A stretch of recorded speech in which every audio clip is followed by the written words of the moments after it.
हरे कृष्णा। आज हम भगवत गीता से 16वां अध्याय पढ़ने जा रहे हैं। 16वां अध्याय में आसुरी गुण और देवी गुण के बारे में बताया गया है। And same human being is holding both qualities. Like असुर भी हमारे अंदर ही है और देवता भी हमारे अंदर ही है। तो हमें कौन सी गुण को बढ़ाना है या कौन से गुण को घटाना है, निकाल देना है अपने अंदर से अवगुण को, वो हमारे ऊपर, हमारे कार्यों पर, हम कैसे चूज करते हैं चीज़ों को, उस पर डिपेंड करता है। आप देखिए कई सारे यंगस्टर्स खासकर अभी इस समय, और उन लोगों का जो दिमाग है वो बहुत ज़्यादा जड़ होता जा रहा है। जड़ क्यों? क्योंकि जैसे फॉर एग्जांपल वो लोग क्योंकि आजकल यूट्यूब में कुछ भी अवेलेबल है, अश्लील चीज़ें देखते हैं और फिर पेरेंट्स से छुपाने के लिए वो अपने हिस्ट्री से, जो ब्राउजिंग हिस्ट्री है वहाँ से गायब कर देते हैं। ब्राउजिंग हिस्ट्री से तो गायब हो जाता है, लेकिन ये वाला जो हिस्ट्री है यहाँ पे दिमाग में, वहाँ रह जाता है।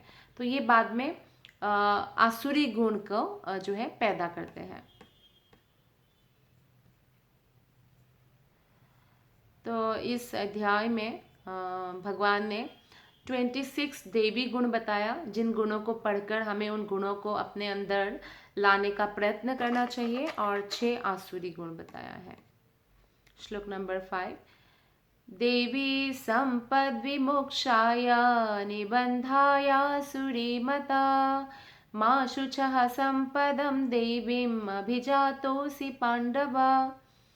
तो दिव्य गुण क्यों चाहिए इंसान को, व्यक्ति को, मनुष्य को? क्योंकि दिव्य गुण मोक्ष दिलाने के लिए अनुकूल है और आसुरी गुण बंधन के कारण है। जब हम अवगुण जब अपने अंदर लाते हैं, जैसे दूसरों को धोखा देना, चोरी करना या नशा करना, जुआ खेलना, तो ये हमें ही बर्बाद कर देते हैं और आत्मा को हमेशा हमेशा के लिए इस भौतिक संसार के बंधन को स्वीकार करना पड़ता है। लेकिन कोई अगर देवी गुण अपने अंदर लाते हैं, फिर वो मुक्त हो जाते हैं। तो हमने पहले भी क्लास में डिस्कस किया था, दीति और अदिति जो 2 बहन थी, जो कश्यप मुनि की पत्नी थी, दोनों। तो अदिति बहुत अच्छे नेचर की थी और जो दीति है वो बहुत ही स्वार्थी, अधीर, कामी, ईर्ष्यालु और धर्म का उतना वो आदर नहीं कर पाती थी जितना दीति करती थी।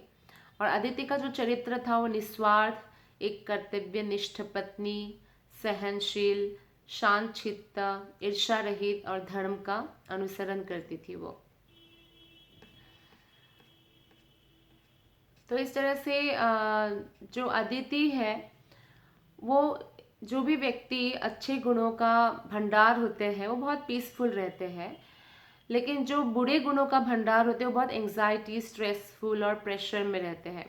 अच्छे गुणों का भंडार से भी लोग पीसफुल नहीं बन पाएंगे अगर वो ज्ञान, जो हमारा दिव्य ज्ञान है, उससे सुरक्षित ना हो पाए। क्योंकि हो सकता है वो सिचुएशंस को सहन तो करते हैं पर अंदर बहुत जलते रहते हैं, घुटते रहते हैं। उससे भी बहुत सारी बीमारियां आती है, इंसान बहुत एंजाइटी लेते हैं, स्ट्रेस में रहते हैं, अंदर घुटते रहते हैं। तो बेटर है कि हम ज्ञान की तलवार से जो भी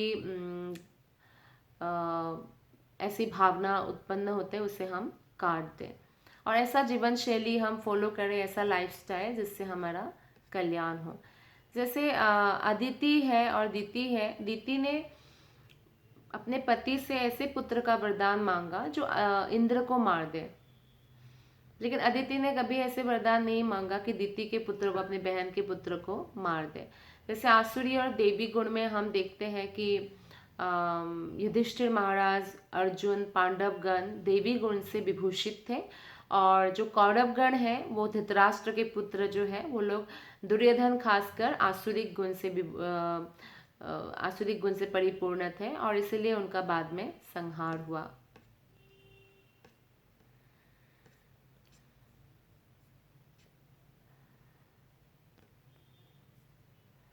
तो 26 देवी गुण क्या है? निर्भयता, दान, आत्मसंयम, खुद को कंट्रोल करना कुछ भी बुरा करने से पहले। निर्भयता का मतलब ये नहीं कि कुछ डरना ही नहीं, भगवान से जरूर, भगवान के नियमों को जरूर पालन करना है, भगवान से डर से, भगवान कृष्ण से ही डर के कारण जो ये एडमिनिस्ट्रेशन चल रहा है, टाइम से सुबह होना, टाइम से शाम होना, टाइम से वर्षा होना, सरलता होना चाहिए व्यक्ति में, हिंसा नहीं करना, हिंसा होना चाहिए, क्रोध विहीनता, तथा क्रोध विहीन मतलब क्रोध नहीं होना चाहिए, या वो क्रोध जो है दूसरों का भलाई हो ऐसा क्रोध होना चाहिए। और छिद्र अन्वेषण में अरुचि मतलब दूसरों में कमियां देखना, कमियां निकालना, इससे मुक्त होना चाहिए। ये भी एक बहुत बड़ा गुण है और खासकर कलयुग में तो बहुत ही बड़ा गुण है, ये मिलना ही मुश्किल है। पवित्रता, शुद्धता, बॉडी का भी रोज नहाना जैसे पवित्रता है हुआ बॉडी का। मन का पवित्रता पॉजिटिव थॉट्स है, और आत्मा पवित्र होते हैं भगवान के नाम जप करने से। तो भगवान के नाम जप करने से एक्चुअली ऑटोमेटिकली व्यक्ति के अंदर ऐसे गुणों का प्रवेश होता है कि तो मन और शरीर दोनों को ही शुद्ध रखते हैं। क्षमा एक बहुत बड़ा गुण है जो सबके अंदर नहीं मिलता है। कोई किसी को अगर अपराध कर दे, कोई किसी का अपमान कर दे, तो क्षमा करना बहुत मुश्किल होता है, बदला लेना आसान होता है। तो इसलिए क्षमा करने वाले व्यक्ति को भगवत गीता बड़ा मानते हैं। और जब हम किसी को क्षमा करते हैं, निश्चित रूप से हमारी भी गलतियों को भगवान क्षमा कर देते हैं, और ये निश्चित रूप से होता है, क्योंकि हम जैसा देते हैं प्रकृति को, नेचर से हमें वापस भी मिलता है। तो इसलिए समस्त जीवों पर करुणा, करुणा का भाव होना, जीवों के ऊपर दया का भाव होना। जैसे हमारे घर का कोई मेहमान, हमारे घर में कोई फैमिली मेम्बर है, तो हम क्या करते हैं, फैमिली मेम्बर जैसे कि बेटा है, तो माँ बहुत सारी गलतियों को माफ़ कर देती है। और कोई बहुत प्रियजन है हमारे, तो हम उनको माफ़ कर देते हैं। तो इसी प्रकार उन पर करुणा दिखाते हैं। तो हमें भी समस्त जीवों को ये जानकर कि सभी भगवान के अंश है, तो हमें ऐसा करना चाहिए। त्याग की भावना रखना चाहिए। प्रेम दिखता है जब हम त्याग करते हैं। जैसे कि एक माता है, तो वो सर्दी में भी सुबह उठ के खाना पकाती है बच्चों के लिए, और गर्मी में तो उन्होंने अपने सुख का त्याग किया, जो सोने में उनको सोना था सुबह। तो इसको त्याग या ऑस्टेरिटी कहते हैं, कि बहुत सारी चीज़ों का आप त्याग करते हैं ताकि आप बेहतर बन सकें। एंड धैर्य धारण करना, शांत। शांत का मतलब ये नहीं है कि आपको कुछ बोलना ही नहीं है। कहने का मतलब है कि आप कुछ भी फालतू की चीज़ें, बेकार की चीज़ें नहीं बोलेंगे। आप जब भी मुंह खोलेंगे भगवान के बारे में बोलेंगे, कुछ कंस्ट्रक्टिव बोलेंगे जिससे लोगों का भलाई हो।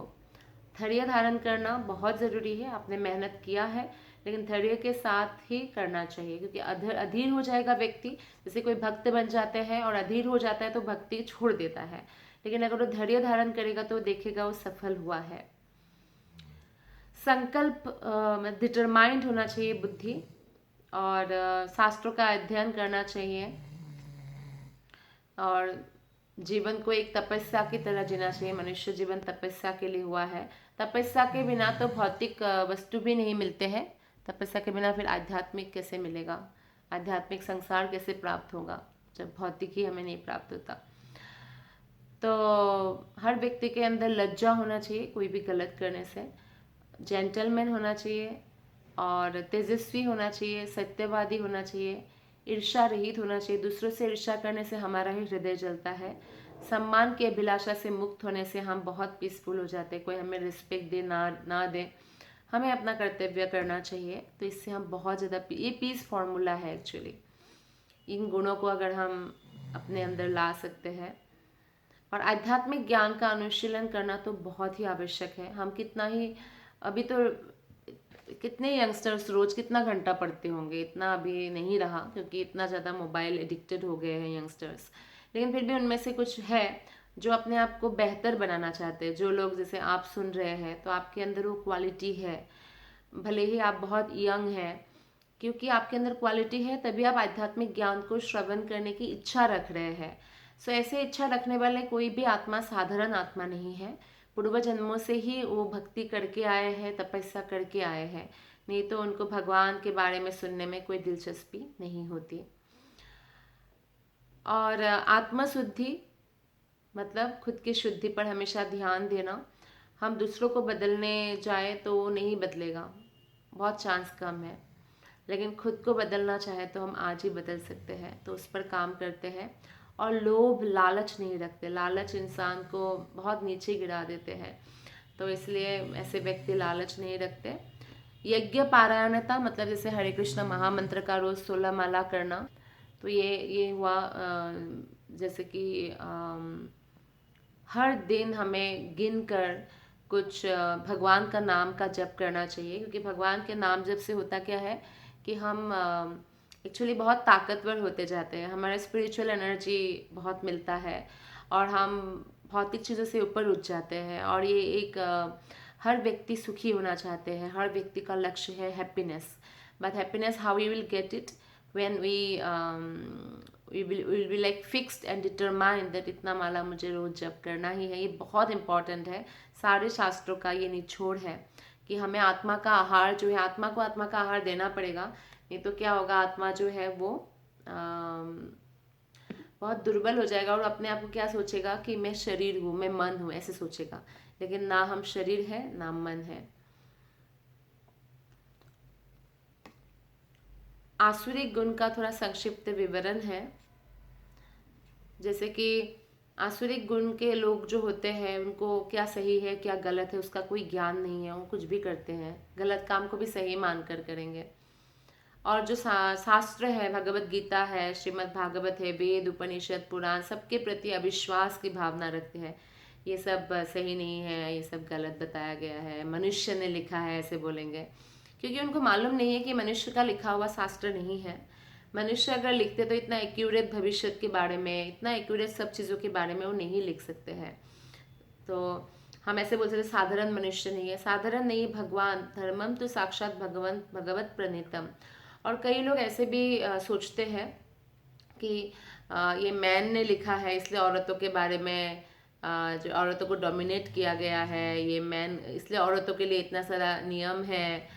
जैसे कि अपने गर्दन से ले मतलब यहाँ से गले से लेकर चरण तक ढक के रखना चाहिए औरतों को, लड़कों के लिए तो ऐसा कोई नियम है नहीं।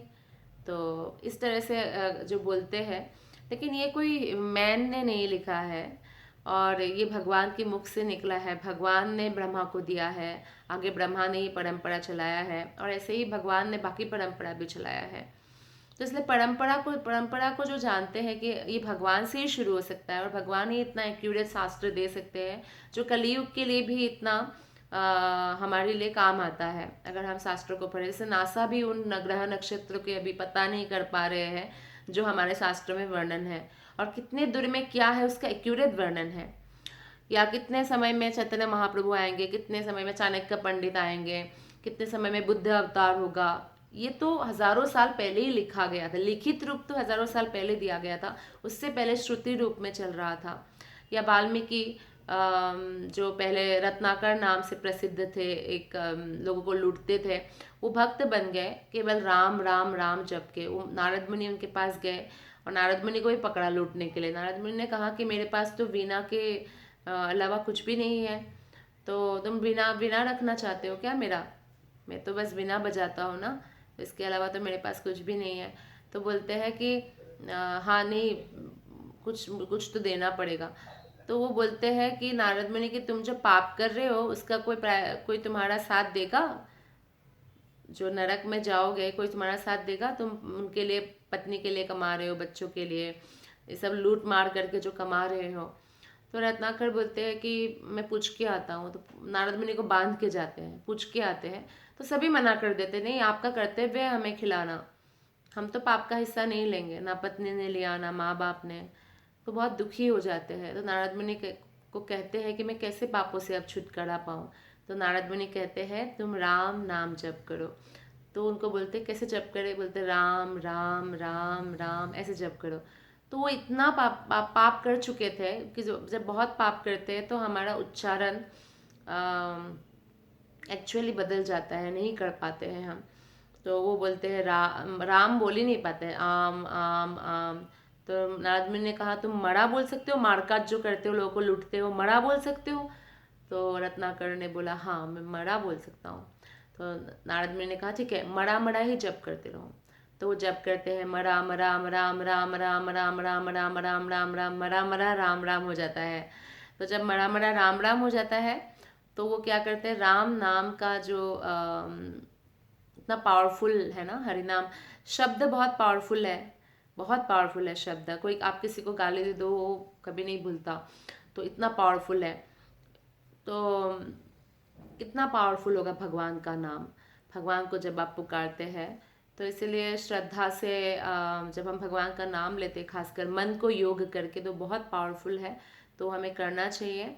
तो आसुरी व्यक्ति लेकिन इन सब पर विश्वास नहीं करते, जिन्होंने वाल्मीकि ने तो राम जी की लीलाएं सारा समापन करके लिख दिया था, उसके बाद बाकी लीलाएं हुई थी, है ना। जैसे सीता मैया वाल्मीकि आश्रम में ही रहने आई थी, और तो इतना ऑथेंटिक है। और ऐसा नहीं कि रचना, ऐसा ऐसा हम सोचते हैं कि नहीं उन्होंने रचना किया है, ये ऑलरेडी अनादिकाल से शास्त्र चल रहे हैं, लेकिन कुछ ना कुछ लीला से धरातल के लोगों को भी तो देना है ना शास्त्र।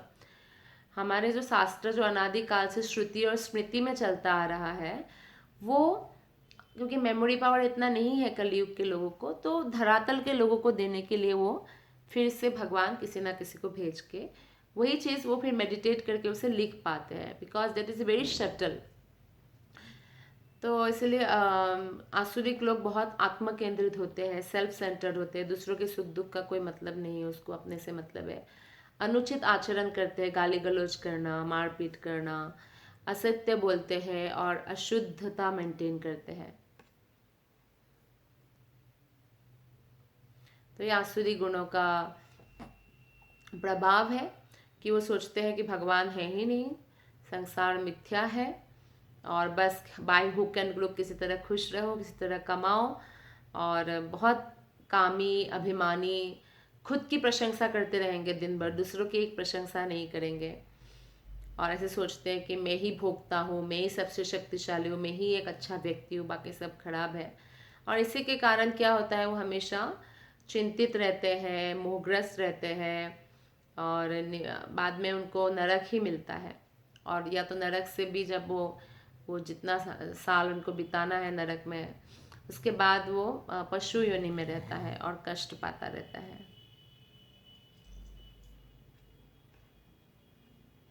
तो इसलिए आसुरी गुणों का हमें पहचान करना चाहिए अपने अंदर, और उसको खिलाना नहीं चाहिए। जैसे आपके घर में एक पालतू जानवर है, आप खिलाएंगे तो बहुत और ताकतवर हो जाएगा। बोलते हैं ना, सांप पालोगे, सांप को दूध भी पिलाओगे तो एक दिन तुम्ही को धसेगा, तो इसलिए लोग सांप नहीं पालते।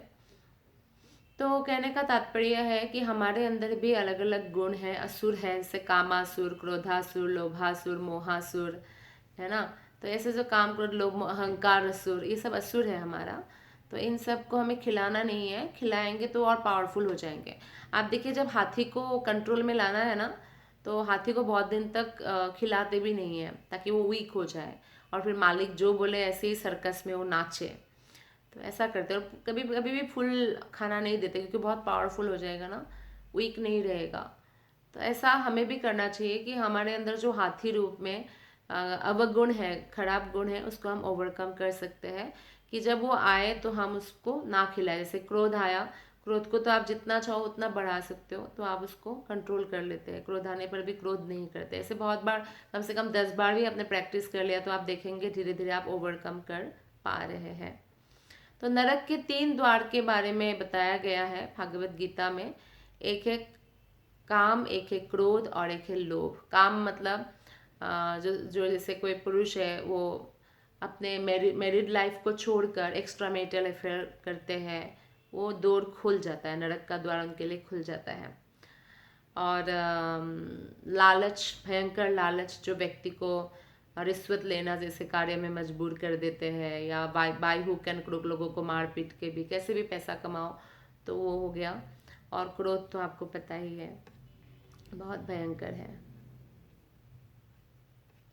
श्लोक नंबर 24 में 16वां अध्याय के बताया, तस्मात् शास्त्रं प्रमाणं ते कार्याकार्याव्यवस्थितो ज्ञात्वा शास्त्राविधानोक्तं कर्म कर्तुमिहर्हसि।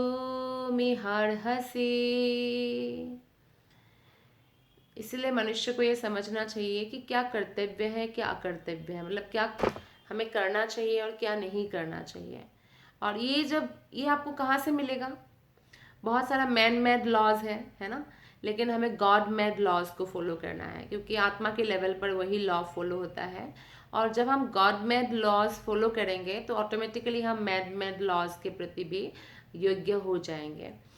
जैसे फॉर एग्जांपल हिंदू कंट्री तो नहीं है, बट बहुत सारे मुस्लिम कंट्रीज़ है जो कुरान के अकॉर्डिंग वो लोग नियमों को बनाते हैं। ये बहुत अच्छा साइन है, यानी लोग धार्मिक है, वो अपने जो शास्त्र है उसको फॉलो करते हैं। तो ऐसे ही हमें अपने शास्त्रों के अनुसार अपने जीवन को फॉलो करना चाहिए, जीवन को चलाना चाहिए। तो इन विधि विधानों को जानकर, क्योंकि शास्त्रों के अनुसार ही हम समझ सकते हैं कि क्या राइट है और क्या रॉन्ग है आत्मा के लिए। तो इसी के साथ 16वां अध्याय का समापन हुआ। आप सबका बहुत बहुत धन्यवाद। हरे कृष्णा।